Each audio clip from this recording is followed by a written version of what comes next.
everybody, welcome back to Tim Travels with your host Terry. Coming to you from I-80 exit 116 in Illinois. The Loves, you know it, you love it, because this is one of the loves with Naf. Now it's just 10 in the morning on Sunday morning here, but and I have a delivery down the road on 55, off of 55 at Amazon. You know where that Petro Express place is, just on the other side of the river. But so I probably won't get Naf before. I'm gonna try to go over there early. My delivery's at 1300, but I'm gonna get a shower and then head over there and see if they'll take me early. Because it's, you know, it's Amazon, it's not Walmart. So I don't know if anybody, you know, if you're in a truck, sometimes you're isolated from the world a little bit, but this global tech outage is crazy. Just to update you, give you the headlines, right? So there's this outfit, there's a cybersecurity outfit called CrowdStrike, and they have huge contracts all over the world with lots of businesses you know and love, like the airlines. And CrowdStrike basically downloaded and then was providing a Microsoft Windows communication patch or update, and it turned out to be like not good, like wrong code or whatever. And I'm not a tech guy at all, right? But like I'm still trying to figure out how door hinges work. But anyway, this is jacked up the airlines on a global basis, and as we speak, my awesome wife is driving. She's because I can try. It's kind of weird what apps are not working, and this is affecting apps. Like I tried Google Maps yesterday, and it was like, you are 15 miles from your destination. It will take you an hour and 57 minutes, and the route it wanted me to use was legit like side streets. Like it looked like a set of stairs, and I'm like, I'm on the freaking interstate, and it was like rerouting, and it couldn't find me. And Waze, that particular app worked. My nav on my tablet worked, but you may find that there are things that you use normally. Like I wanted to make a bank transfer, I wanted to pay a bill. And normally it's just like, boop, I go on, I log into my bank account, pay it, done, right? No, it was like, oh, it's gonna charge you, you're gonna have to pay an extra $4.95 for expedited service. And I was like, huh? All right. So then I agreed to that, and then it was still like, oh, we can't do this anyway, right? So I had to get kind of like a backdoor way to pay the bill. And fortunately, the company that I owed the money to said, yeah, you know, you can pay it this way. It was just Capital One. But anyway, so my wife last night goes from our house in Maryland up to our friend's house in Pennsylvania, gets our friend's car, and is now driving to Atlanta Hartsfield International Airport because our friends and their two kids were on their way back from Mexico, and they're basically stranded in Atlanta. No rental cars are available, no hotels are available, and the earliest they could get a flight out was late Monday night to get back. I think they're flying back to BWI or maybe Harrisburg. And now they're already canceling flights into Tuesday. So, you know, it is jacked up a lot of people. So if, you know, I haven't gone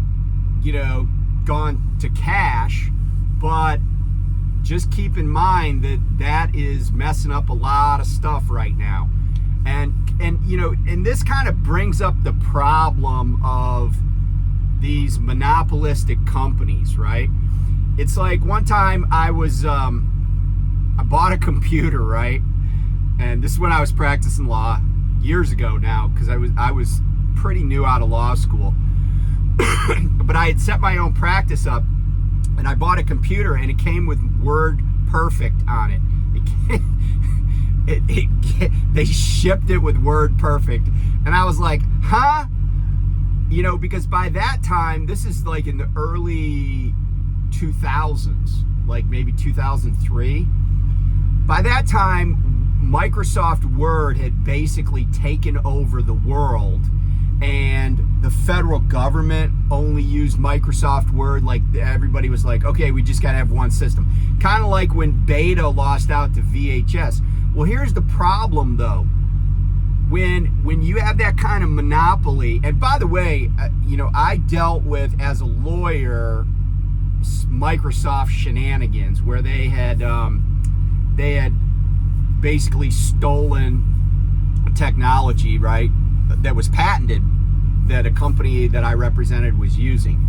But anyway, and by the way, the company that actually owned the technology did win a huge settlement from Microsoft. But Microsoft back in the day, and hell, this might still be how they roll, they would routinely steal patented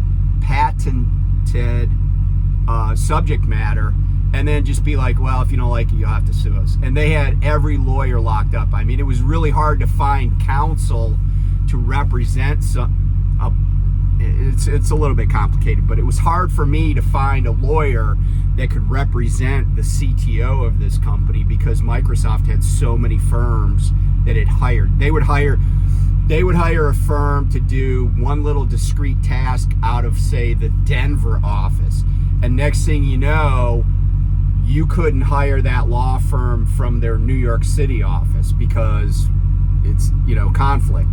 So Microsoft had this strategy of infringing patents, infringing other intellectual property all the time. And that's part of how they won, and that's part of how they got to where they are. But that brings up the problem, right? You got one provider of a service. You got no competition. And I think and you know, even though the government won an antitrust case against Microsoft, it doesn't mean that it really doesn't mean anything, because who are Microsoft's competitors? I mean, I'm sure there's some, but like, you know, look at browsers, look at all of this, look at search engines. I mean, there are options, but the truth is most people put their eggs in one basket, like the airlines, like all these app companies, like banks, and you know. And by the way, this is the largest tech outage in history. And it's going to go, the impacts are going to be felt for, you know, it's going to be impacting people's daily lives for the next few weeks. Because CrowdStrike still doesn't have the answer. It's not like they're like, oh yeah, we got the killer app now, just upload this. No, they don't have it yet. Okay, speaking of business, you know, I had this guy who probably is a troll for Prime Inc. Like, it wouldn't surprise me that he works for Prime. But he started asking questions on not the last video I did, but the video I did where I said there's the trucking hostage situation. And this guy's name is Joseph or Joey Bavosa. And the reason I mentioned this is because he started asking questions, and at first I was like, okay, does this guy, because he said he was leasing at Prime. And so I was like, oh, I will answer these questions because I always try to help people out. But the questions he was asking were, you know, were just the kind that, like, somebody that's a neophyte, somebody that doesn't know what they're doing, somebody that's a rookie is going to ask. Well, it made me, and I'll get back to this guy in a second, but it made me start to think, because Lyle was talking about this on a live the other day, you know, people coming into trucking and they're leasing trucks, and, you know, do they know what they're getting into? And I got to thinking about it, and it was like, you know, I've done a lot of things in my career or in my adult life, but I can say that I haven't really jumped into anything without anything that was like major, without having had some experience in it. And I was thinking about trucking, when I leased at Prime, and let me just say this, that notwithstanding that Prime, Prime is I think doing lease operators and lease owners, I think they're, I don't know if I want to say screwing them more than usual, but it seems like that Prime is doing they're taking every single nickel that they can get.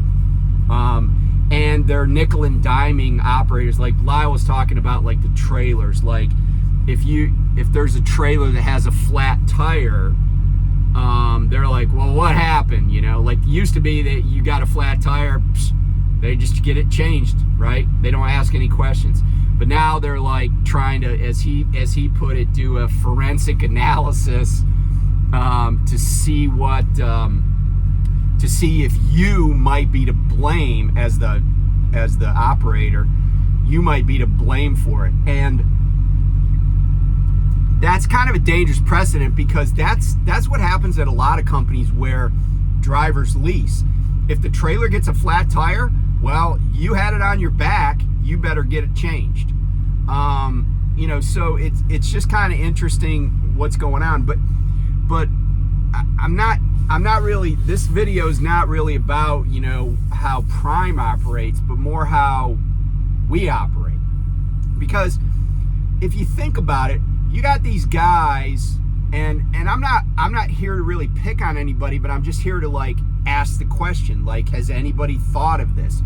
But you got these guys and gals, they show up at PSD, right? And 3 weeks before, they were working at a Burger King.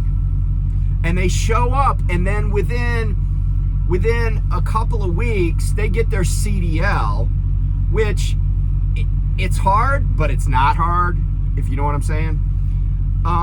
And then they're like, yeah, I am going to lease this big ass expensive piece. Like they already decide, oh yeah, this is what I'm doing. And I'm like, a lot of these folks, and this is, and by the way, this is not a criticism as much as it's an observation, right? Because facts are facts. But a lot of these folks, they barely made it out of high school. They haven't done anything to educate themselves. And what I would say is, if you can't read a balance sheet, if you can't read a P&L, or if you don't even know what I mean when I say a P&L, profit and loss statement, sometimes called statement of cash flows, then you have no business starting a business. And this gets back to what I've been preaching for a long time. When I decided to go to Prime, I had already been driving a truck for over 2 years.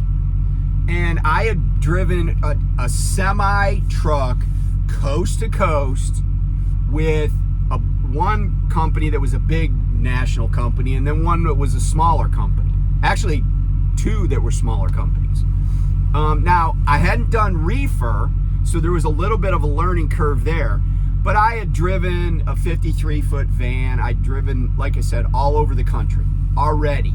And I had an idea of what to expect in the trucking industry. I had an idea of what to look for, just day to day, right? Like little things that you pick up that were valuable information. But so then I go to, but I also had a background where I had been a practicing attorney. I had owned my own businesses. I had advised people on businesses. So I go into this, and I looked at Prime's lease, and I thought that, my wife and I both thought that they had a good program. And I'm not telling you that they don't, okay? But what I am telling you is that even though Prime, I think Prime, maybe somebody was like, hey, let's put together this lease program so that the dumbest person can still think that it's easy. Even the dumbest person can make it look easy. Well, that's cool until it's not. And it's one of those things where there's a saying, and I think there's a reason that it's a saying, is people don't know what they don't know. And one of the most important skills, I think, in business and in just being an adult is recognizing when you don't have enough information to make a decision. You don't have enough information to do something, to start doing something. I mean, those are important skills, and a lot of people lack them. And here's the thing: the Prime is going to fill your head, and other leasing companies too. This isn't just Prime. They're going to fill your head with this idea that it's so easy that, you know, a trained chimp can do it. But here's the truth: it can get hard in a very short period of time. And I've told this story about the first time that I was in ACE 2. And by the way, ACE 2 is a good course. I took it twice and learned stuff each time. But I remember being in ACE 2 the first time, and the instructor, what's that gal's name? Anyway, she was the main instructor. I apologize, I can't remember her name, because she's very lovely. And by the way, she's the one that also does the IFTA audits. So if you get money back on IFTA, you can thank her. But or at least she used to. But she said something, and this dude in the class was like, well, where's that? You know, where's it say that? And she and I simultaneously, and I was kind of stepping on her toes, I admit it, we both said, it's in the lease. In other words, this guy hadn't read the lease. And I've done videos on that lease, but they change things all the time. Like, you get a lease yesterday, that doesn't mean the lease you sign tomorrow is going to be the same as the one you signed yesterday. And the contract itself, in other words, the contract between the lease operator and Prime to haul Prime's loads, that can change anytime, because the contract, it's almost, you got to look at it like your contract is only as good as the load you're on. So they could tell you after you finish this load, they don't want you to, they're not going to contract with you anymore. Or you could tell them also. I mean, it's either way. But the other thing is, you got to keep in mind, they could change the contract before they put the next load on you.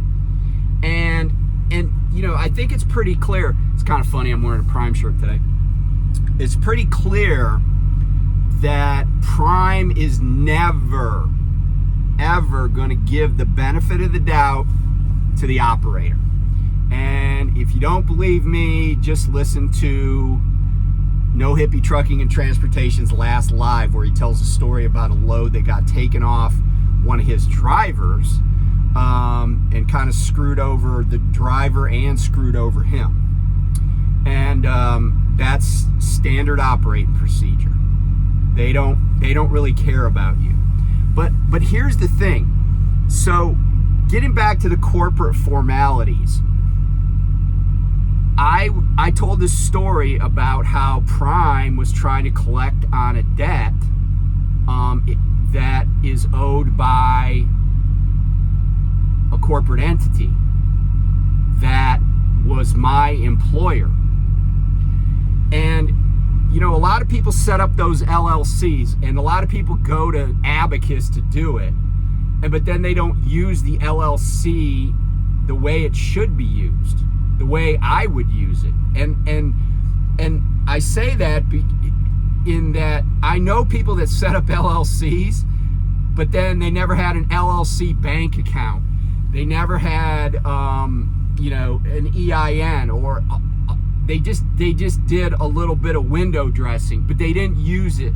And I was talking to somebody yesterday, and I said, yeah, I mean, I could start collecting Social Security in October, and if I was 1099, I could route money into that entity, pay myself only the salary that would be low enough to not trigger a reduction in my Social Security benefits, then shunt off money into other investment avenues that are corporate business expenses, and basically shelter that income. And his response was, man, I don't know anything about that. And I'm like, yeah. I said, but this is how rich people get rich and stay rich. This is how the mega wealthy hide all this income. And, you know, the thing is, if you don't know what you're doing, and by the way, if you think Abacus is like hooking you up and is your business advisor, please go somewhere else. Because I've said this before too. I've overheard those people talking to their clients, which the fact that even happened is absurd. Like, it's crazy to me that would ever happen. Like, they would meet with a client out in the common area in Springfield. That's just a huge red flag to me. Like, that's crazy. But the second thing is, I could tell the questions or the things that the Abacus rep, and I'm not even saying they were an accountant, the Abacus rep was saying to the people are just like, oh yeah. And I'm like, you have no idea what that guy's talking about. And they were too embarrassed to ask the question, which you shouldn't be. I mean, I went to law school. I graduated in the top half of my class from law school. And when I'm talking to lawyers, I'm like, hey, explain that to me. Explain, you know, like what was the line in the movie Philadelphia that Denzel Washington used to always say? Explain that to me like I'm a 6-year-old, you know, or you know what I'm talking about if you've seen Philadelphia. But yeah, if I'm talking to an accountant or a lawyer or I'm like, explain all that to me. Because I want to know. I don't just take what they say as gospel. I want to if they can't explain it so that I understand it, then they can't explain it, right? And so there's so many little intricacies to this. And so getting back to the Joey Bavosa character, who I told, you know, and you can go back and read the whole thread. But this guy was like, well, you owe the money, you benefited from it, LOL. He put LOL in here. I'm like, dude, what are you, 12? But anyway, he's trying to imply that because I got the benefit of the deferred lease payment, the deferred cost, that I'm somehow on the hook for the payment. And, you know, I explained why it's false, but he just kept it up. I actually think he's a troll that's trying to get me to admit that I might owe something, but it's not gonna, I mean, not that would hold water in court anyway, but anyway, it just belied this idea that, you know, you can't use an LLC the proper way. But getting back to the example of somebody getting a benefit, but having the limited liability protections of a corporate form, and really that's what it is, right? That's what you use that corporation for. Let's say that Robert Lowe is benefiting from New Prime Inc., which he is. But let's say that New Prime Inc. owes Utility, the trailer company, $30 million. And there's a New Prime Inc. is like, yeah, we don't owe you $30 million. And Utility Trailer's like, well, we gave you 1,000 trailers. You owe us the 30 mil. And Prime is like, nah, I don't think so. It's not like the guy that some accountant at Utility is gonna start dinging Robert Lowe's personal email and telling Robert Lowe he owes them $30 million. And then when he says, no, you need to go to New Prime Inc., the utility's going to be like, oh, come on, man, you got the benefit of those 1,000 trailers. You made all this money from Prime. You owe us. That's not going to happen. Well, that's no different than what's going on in my situation. There's a corporate entity that was my employer, by the way. That's how I was able to collect unemployment when the contract was terminated. That was my employer. That was who has contractual privity with Prime and with Success, not me. So if you're gonna use an LLC, or an S corp or a C corp or whatever, use it for all of its benefits, because it's costing you to have that, right? There's a cost to set that up.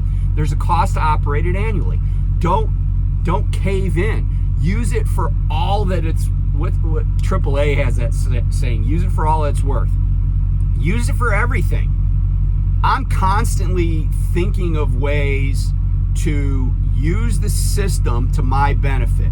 And anybody who tells you you shouldn't utilize the system and work the system as hard as you can is crazy, because that's exactly what rich people do every single day, except they hire accountants and lawyers to do it for them, but that's what they do every single day.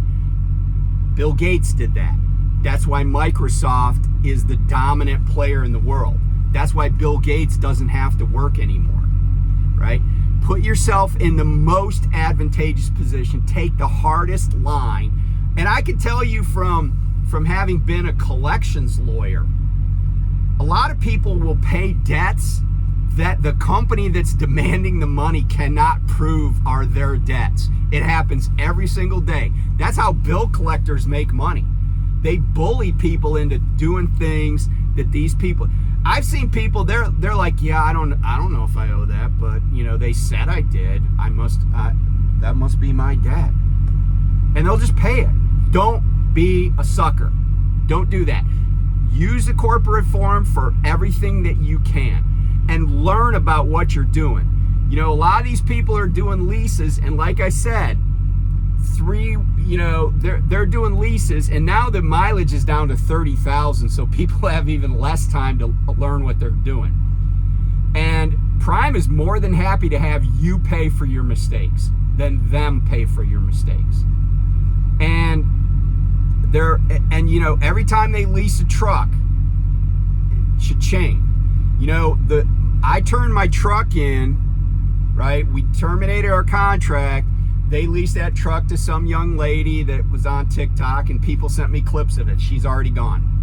I haven't even been gone. I've been gone from Prime. Like, our contract was terminated about 12 weeks ago. And she already had leased that truck, been in the tanker division, and she's gone. I don't know why, but I'm guessing that part of it is knowledge. Part of it is knowledge. And you can even see people on like YouTube, like if you follow them, they've unsuccessfully leased with like 3-4 trucking companies. And those trucking companies have made money every time those people have leased. It's not because of the trucking company. Yeah, they might have a crappy deal, but you're the one signing the papers because you don't understand what you're getting into. And so my advice is, anybody that's going to a company like Prime, do your 30,000 miles, and then just drive company. Because like Lyle says, and he's right, because I met people in this situation, they'll let you transition to a lease anytime. Man, the second you mention the L word, wait, you know what I'm saying? The second you mention the L word at Prime, they'll be like, let us show you a truck. Don't be a sucker. Don't fall for the hype, And by the way, I'm happy to address very specific questions. You can email me, chieftransporters@gmail. I've put that in the comments in a number of videos, but I'll do it in this one. chieftransporters@gmail. And don't try to troll me. I'm not gonna, I'm gonna embarrass you if I can. If you're a troll and I figure it out, I'm gonna embarrass you if I can. So Joey Bavosa, go back to your cubicle at Prime and figure out somebody else to try to get money out of. Anyway, I will talk to you soon. Bye.